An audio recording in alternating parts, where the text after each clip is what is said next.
we go. You're not. You got to unmute yourself, brother. You got it, man. This is amateur hour here. What's going on? We got a I new didn't speak audience yet, today. so nobody Yeah. knew I was muted until you just totally ratted me out there. No, I think like StreamYard like baits you out. It puts that like mute button next to your name. I'm like, Restream never used to do that. But is it did you see it live when it's next to my name? Yeah, look, there it is. See, there we go. Yeah, we can see it there, baby. We can see that, baby. But I was looking at you. Never mind. You're confusing me already on a Friday, brother. Oh man, did you even share it? Probably not. You know, that's you know, I was too busy dancing. I was just grooving to the tunes, brother. I was grooving to the tunes, and then all of a sudden I was like, "Oh yeah, okay, I got to get this," and then I'm 10 seconds left. I tell you, a minute's like a flash, man. There we go, man. The power of now. I want to welcome everybody. Good morning to Ann. Good morning to Anthony. We're excited for today. Transition, Ryan. Look at you. Yeah, we got to, man. We got to be the transition. We got to be the segue kings over here on Sales Chatter Live. Yeah, buddy. Yes, sir. So, I know you had some questions about last week.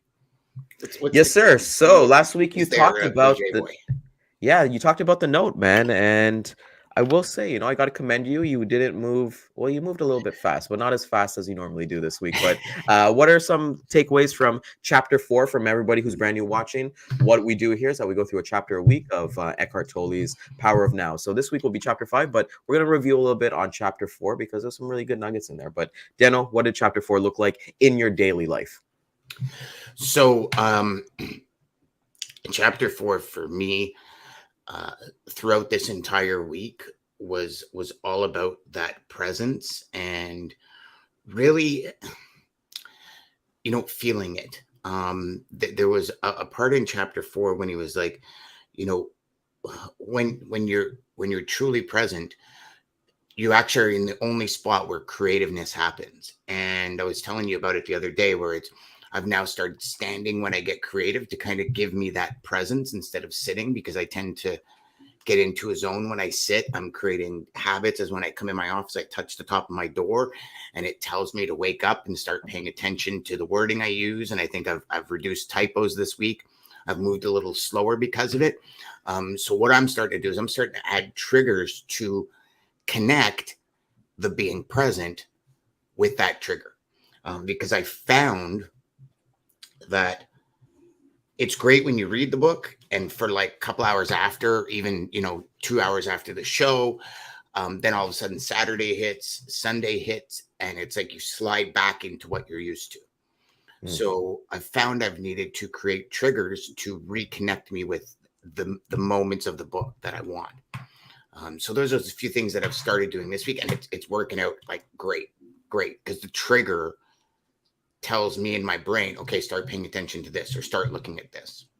Yeah, you start thinking, okay, it's time to kind of get back into tune with it. And I think that was one of the most important things that we're both learning on this as well, is really embracing what's kind of going on now instead of, and in chapter 5, there's a great passage that we'll get into later on. But for me, it was really the role of surrender, which I felt was a part of really chapter 4 itself, was, you know, surrender myself to understanding that it's growth, getting away from the egoic mind, and basically thinking, okay, well, let me surrender myself and be like a servant. And it's weird to me because like I'm a big believer in, you know, whatever you put onto the universe, it's going to come towards you. Like I was telling my wife this morning, you know, I'm seeing a lot of like the power of 3 a lot like in my life right now. And I'm like, okay, let me surrender to that. What is that trying to tell me? And let me kind of focus with that. So I really liked it. It was like the mind strategies for avoiding any kind of not mistakes, but avoiding any kind of avoiding, like basically mind strategies for avoiding the now, and basically, you know, identification with the mind. So I think it was awesome. It was a great chapter. But you know what, man, we've got, you know, we didn't come empty-handed today, Dano. Would you like to introduce our amazing guest who will be joining us, who's been with us on the book club since day 1, episode 1? Well, I think you introduce her.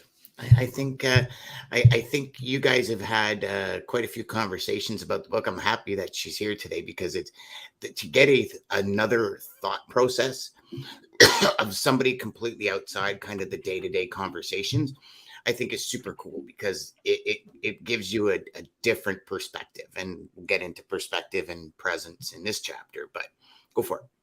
Okay, of course. There we go. So we are honored this morning. Great. I would, you know what? It's not even a audience member. It's just a great friend of the show. Supports us and supports amazing people and initiatives. You know, the Women in Trucking Association has always been on Sales Chatter, looking forward to us, always commenting and talking about it. True go She giver. reached out.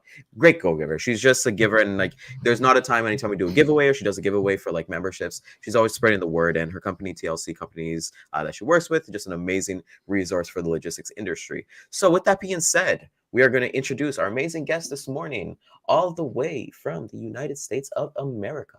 We got Stacey Gibson joining us this morning. What's going on, Stacey? Hey, what up, guys?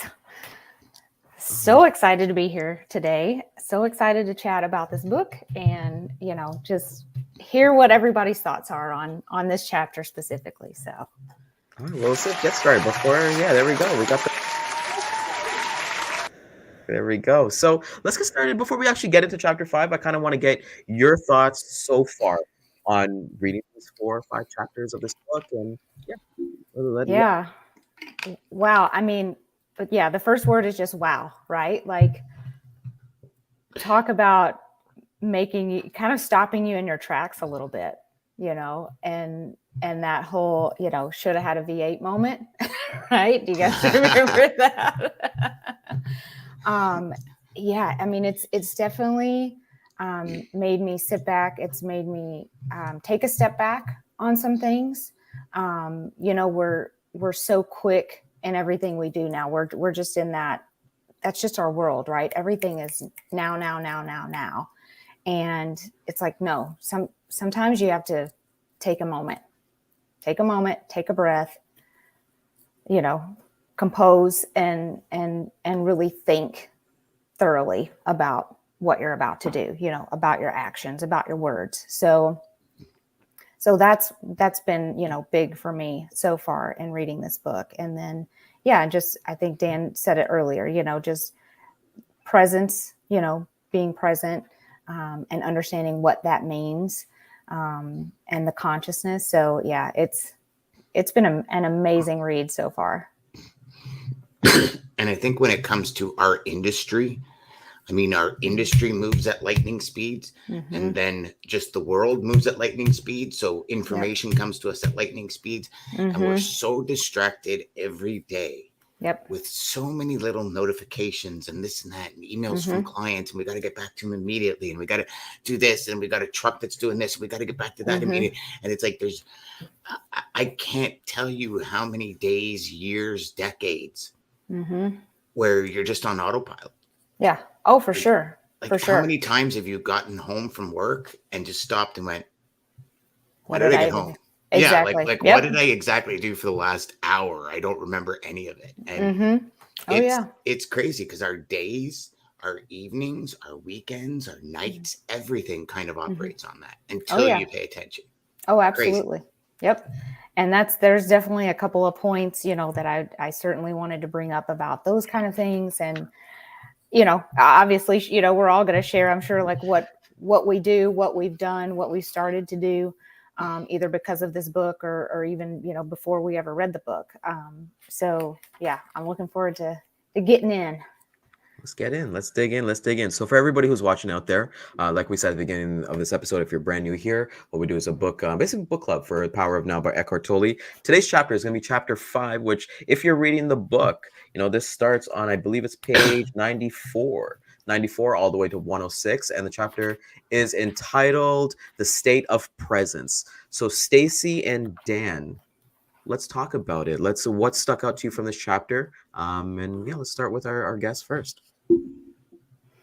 So a couple of things, the first part, and I think it was, just kind of first couple of pages in, he says, be like a servant waiting for the return of a master.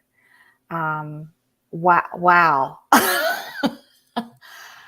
That again, just kind of, it was one of those like, whoa, just to be always ready, to be ever present, but be still, right? And just wait, but be ready for it. Don't let your mind wander, but be prepared. Oh, that one really got me. And then the other piece that really got me was in the paragraph where he's talking about drugs. He's talking about drugs and alcohol and how we'll use that. And I actually have it open right now. So I wanted to read really quick, because for anybody who's not reading, I want to read this passage. It says, "I believe that if deprived of their drugs, a large part of the population would become a danger to themselves and others.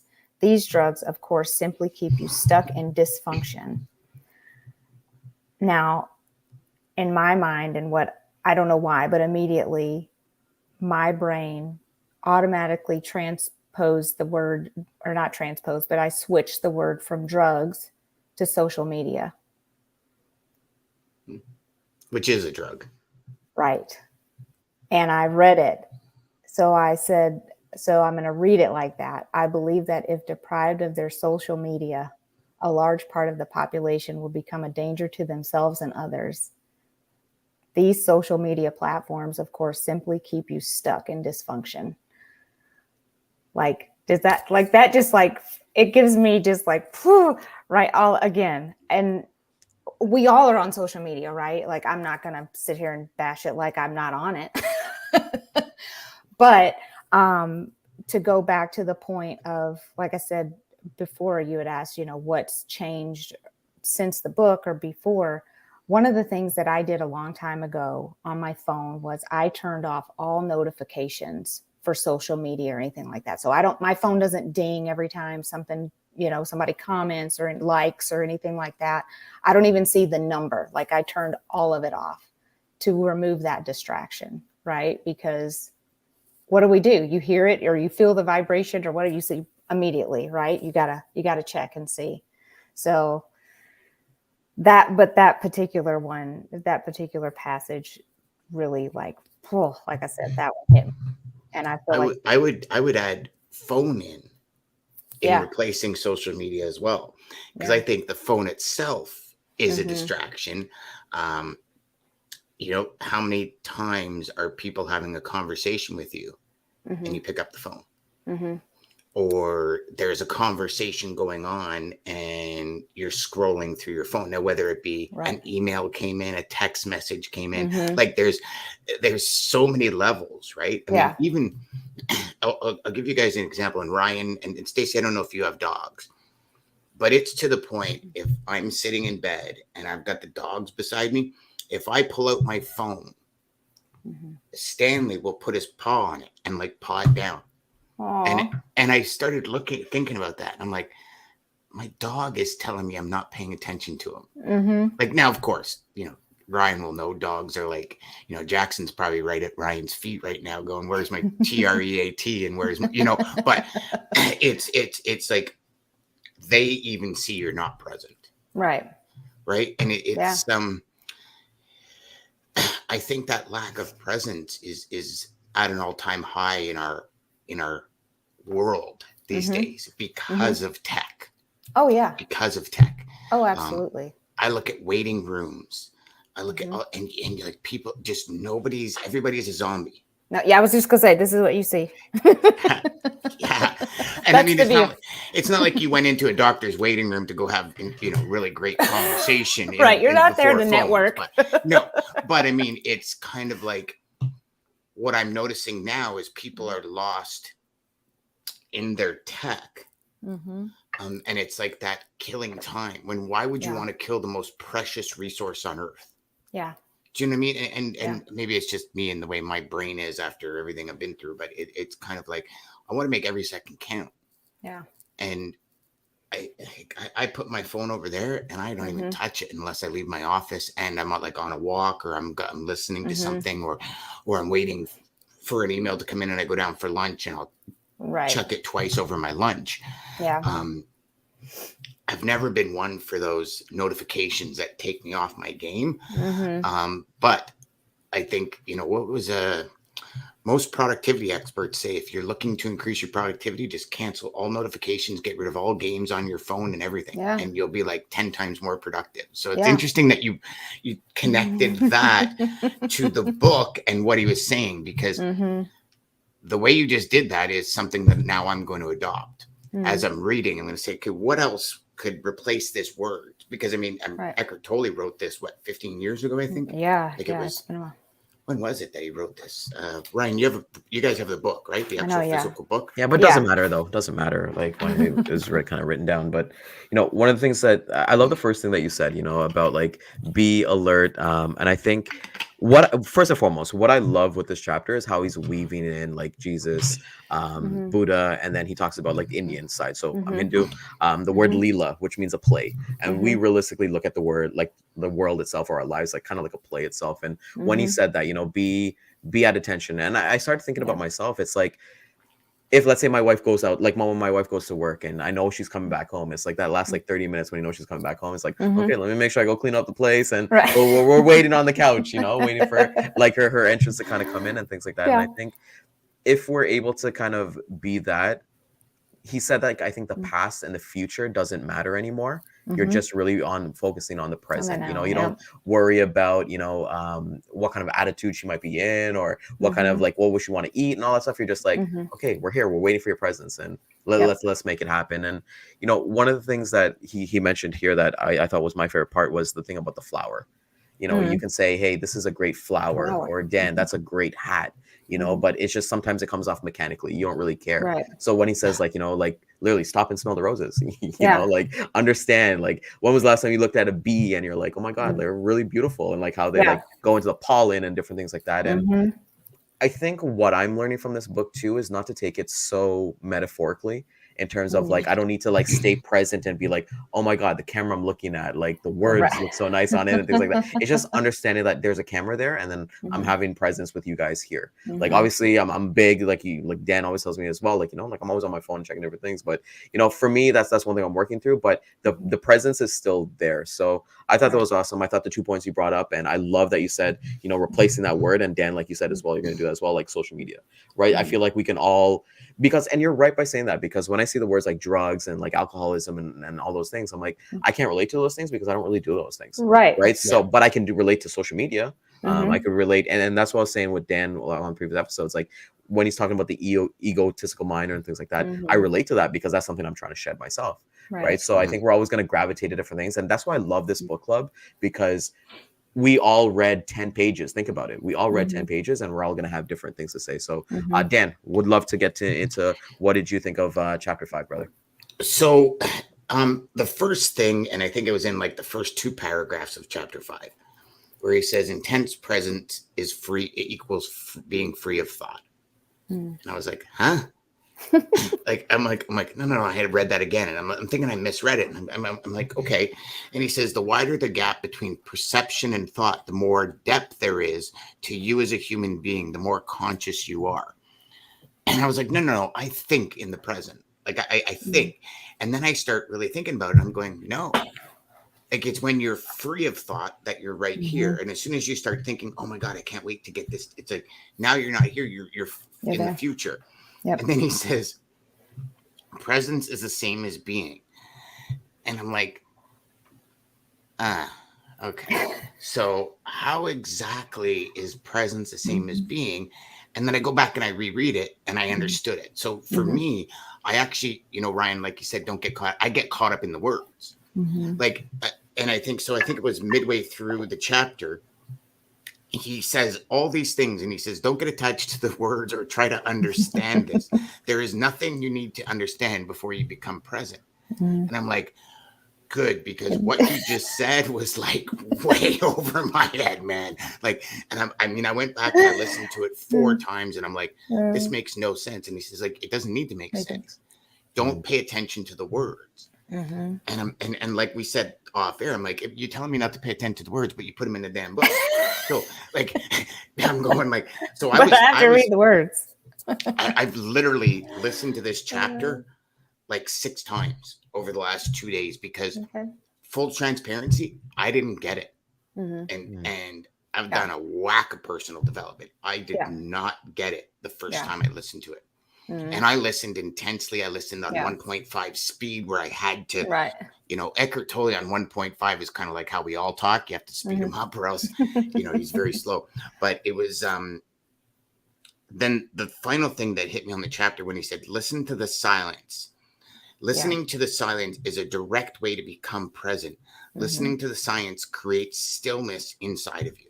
And I just stopped and I went, wow, that moment that you can just listen to the silence before your brain goes, did I turn the coffee maker off? Did I do that? Did I do that? Like that. And it's so fulfilling. And I don't know if you guys remember, I think it was chapter 2 when he says, you'll only notice the sound gone of that buzzing of the furnace or whatever when it stops. The buzzing of the fan. Remember he was saying like there's a point where there's a background noise. Yeah. And you get so used to it that when it stops, it's like, like what just happened? What just happened, right? That's been happening with like my air conditioner, like, because I'm so used to having it. So when it stops and that fan stops, I'm like, okay. All right. It's like everything just got louder, right? Like your voice, what you're listening to, everything just got louder.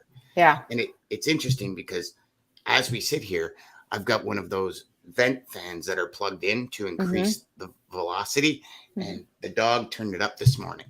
So when she lied down on it, I guess it turned it up a notch or two. And I didn't hear it until she turned it up. And then I started hearing it. Within 10 minutes, I didn't hear it again. Until we just started speaking about it, then I just started hearing it. Right? It's pretty crazy. Then you became conscious of it, right? Yeah. It's like, I've always said it's like this, when you go to say, I'm going to go buy a new car. And you never really see them before until you decide that you want one. And then all you do is see them. See, exactly. Yep. Well, I'll ask you this, Dan, then too. So going off of those points that you mentioned, well, I'll ask both of you. Did either of you kind of do the exercise where he says, let your thought be ask yourself in your head, what is my next thought going to be? And just wait. Nothing comes up. And I literally sat there for, 5 minutes or so before I'm like, okay, well, I got to keep reading. And then he said, essentially like, this may last for just some extended amount of time before your next thought. I'm like, okay, well, there you go. But I have put that into practice though, going to bed. Like, I can't turn my brain off at night, right? Like sometimes, or even if I wake up in the middle of the night, your brain, then it's on. And then you're thinking, got to do this tomorrow. Got to do that. Oh, don't forget this. Oh, did I do that? Where's my social security card? What stupid question? Why does my mom have my birth certificate still? Exactly. So I've utilized that to help me, calm back down and just clear my mind to be able to go into rest. So And I love that you said that because to answer your question, yes, I did. Because that was like the first page. I was like, all right, screw it. I got to read. I got to do this because it's going to probably lead the whole chapter. But, the one thing that I took away from that, Stacey, was, we're talking about cell phones. We're talking about all these distractions. I think like even if you got rid of your distractions and you just sat with yourself, you'd still become distracted anyways, right? Because your thoughts are to yourself. So for me, what I looked at it, I was like, great example for going to bed. Something that's worked for me is that I read so this is my nonfiction book that I'm reading, and then I actually read a fiction book at night because I like reading a fiction book at night just because I don't need to be thinking about business. I don't need to be thinking about anything that's happened in sales, anything about my dogs or anything. I want to read fiction because I want to go to a different place, and then I'm able to sleep perfectly because I got sleep apnea, so I got a sleep machine, so that's probably why. Right, realistically, right? But just to understand that there's going to be certain times that I've kind of scheduled time blocks and time just to kind of do nothing. We get so caught up in doing things like going from one to the next. And what I'm learning from this book is what I read in Atomic Habits. They kind of contradict each other. So it's kind of undertaking the essence of both books and just applying what works for my life. What about yourself, Dan? I think that's one of the biggest challenges by reading a lot is authors will contradict, or what authors say will contradict another book you read, right? They'll use different words. They might phrase it differently. For me, the brain is so filled with useless chatter. Oh, Like yes. I just find and especially like we're at a position in our careers where we're building something new. We've never done it before. So it's like that, almost like, what are you doing? Like that false kind of, what do they call it? Fraud kind of feeling. You've never built a SaaS company. Who are you to Imposter build a syndrome. SaaS? Imposter Yeah, syndrome. Yeah. Like, who are you to build a SaaS company? And to me, I agree with Ryan. I think you get rid of the phones, we'll still find ways to distract each other. Oh, yeah. Right. And we'll still find ways for our brain to just automatically distract us, which is why it's a process, which is why a book like this, people will read it and they'll try it for 2 or 3 days and they'll go, well, it doesn't work. Yeah. Well, I've been programmed for 46 years to be distracted. 2 or 3 days is not going to stop. Is not going to help me be present. Right. Every moment of the day that I need to be present. It's just not. Well, because what is it? They say you have to do something, was it like 26 times before it becomes a habit or something like 21 that? days. Yeah. 20 days. Okay, 21 days becomes a habit. I think 90 becomes like automatic. And then 6 months, you become unstoppable. Yeah. So to your point, Dan, it's like, you can't read it and go, okay, fix me. Yeah. Oh, I'm healed. I'm healed. Yeah. Yeah. I read up to chapter 5. I'm good now. But it's also, Ryan, you make a point where, 6 months, you're unstoppable. That's in one area. Yep. So, and now now it's like, you got to be present here. And now all of a sudden it's 10 different areas of your life that you're trying to be present in. And sometimes that's where the overwhelm comes in. Right. And for me, it's like, okay, failed there. But you know what? Tomorrow I'm going to focus there. And then when I focus there, I tend not to focus here. And then, and it's like this, you're playing this checkers game when we should be playing chess, I guess, for lack of a better word, if that makes sense to anyone. Yeah. That's awesome. No, that's so awesome. So that was awesome. I love everything that you guys said for chapter 5. Stacey, what's one thing that you took from chapter 5? I think you already said it, but just to reiterate it once again, what's one thing from chapter 5 that you're going to be putting into your life that we will be asking you next Friday? Yeah. I mean, again, again, the chapter is all about presence, right? And so, I'm definitely going to be taking that. And again, what's my next thought? Taking that moment to breathe and just be present, be conscious, be ready, and not, and not let things distract me that are unimportant. Love that. What about you, Dano? I need to practice intense present, means being free of thought. Because I think I always have to be thinking. You know what I mean? Like it's, to me, that's probably going to be the biggest challenge, is understanding that it's okay sometimes just to be present and not think. Because I've always thought when I'm present, I'm thinking, I'm like in the now, right? I'm looking at you and I'm seeing you and I see out of the peripheral and I'm listening intensely to every word. And I'm thinking, okay, great point. That hit me. So I'm thinking, whereas sometimes it's, I always thought that not thinking is like what you do when you watch a movie, where you just kind of disappear into the abyss for 2 hours. So that for me is probably going to be one of the biggest ones to overcome that from my present, like formatting and programming. That's going to be the biggest one. Because as I said, like 5 times listening to it, and I'm still like, this is one of the chapters where I wish Eckhart was in front of me and I can go bang.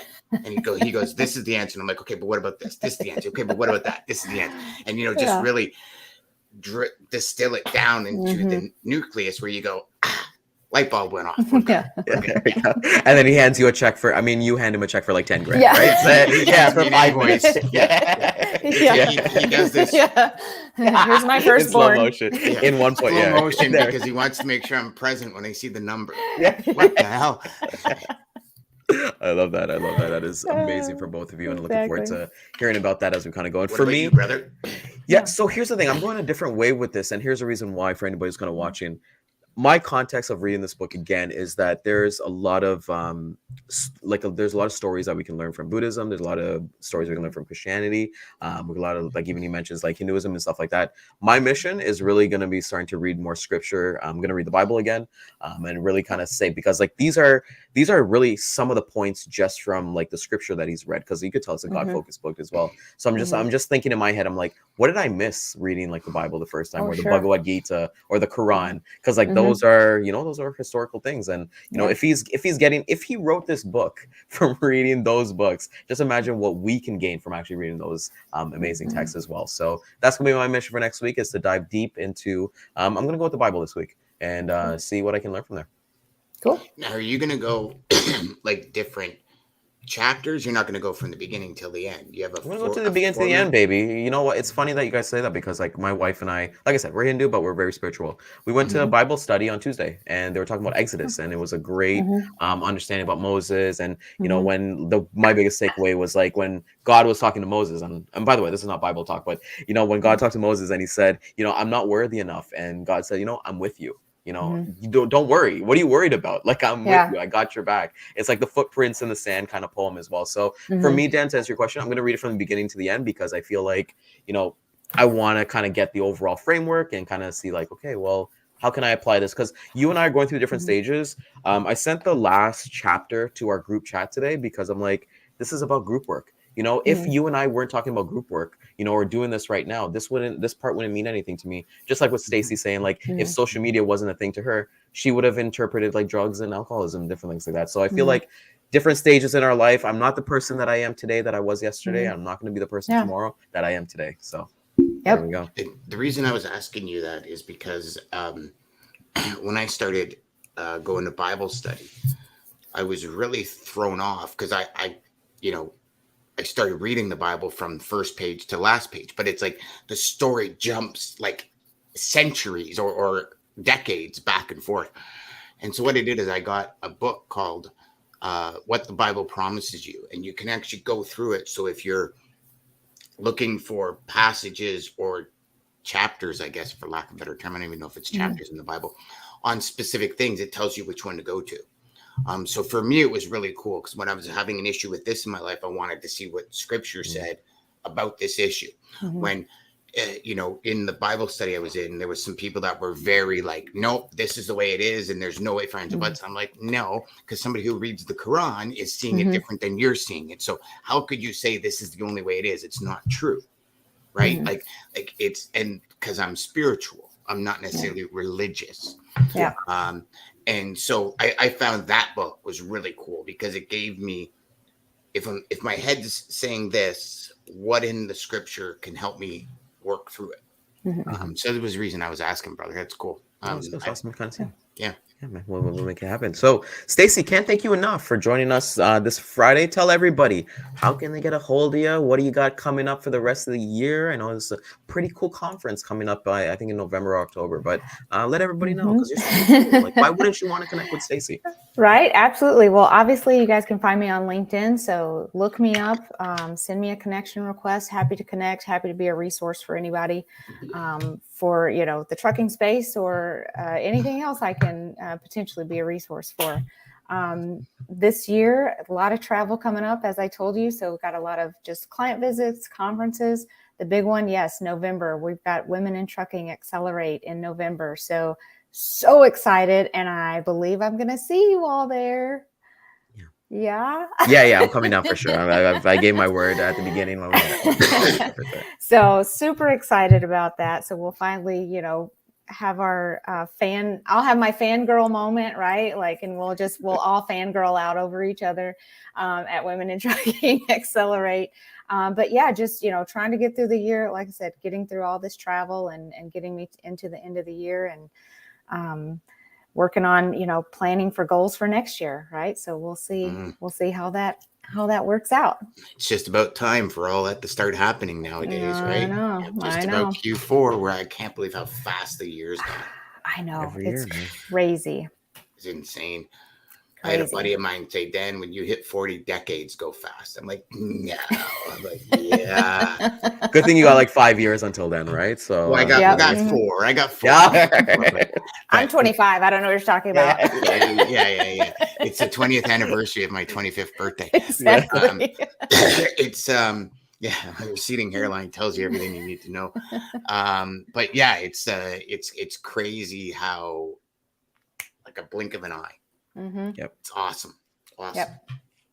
There we go. So, like we said, we can't thank you enough, Stacey, for being on and being such an amazing supporter. For everybody Thank who's you. watching, Thank you. grab the book. Even if you aren't caught up, like you can do this where it's good that you read the previous chapters to kind of get a foundation of it. But even if you hop on for chapter 6 next week and just read those pages to kind of get into discussion, we'd love to have everybody join us. And then we're coming up close. I don't even know how many chapters this book has, but I'm gonna be sad when we're done this book because like this book is amazing. But it'll be on to the next one, right, Dan? Yep. 100%. And for all you Anthonys out there, if you have issues keeping focus when you're reading a book, get the audiobook and put it on 1.5 speed. It's a game changer because you have to pay attention to the words or else you miss it. So it keeps you focused. It keeps you, and even better is if you have the book and audio, you listen to the audio and read. You're combining two of the major pieces of your brain together. You can get through anything. So Anthony, that's an excuse. The Anthonys out there, not just one. Not a certain Anthony, just the Anthonys. Well, who happen to watch Anthony's our the one show. that said the comment, so I got to call him out on it. Yeah, absolutely. Yep. Yeah. So I'll quiz him next time. I'm there we there, go. Anthony. We got book report. We're meeting and for all the Anthonys and Dougs out there.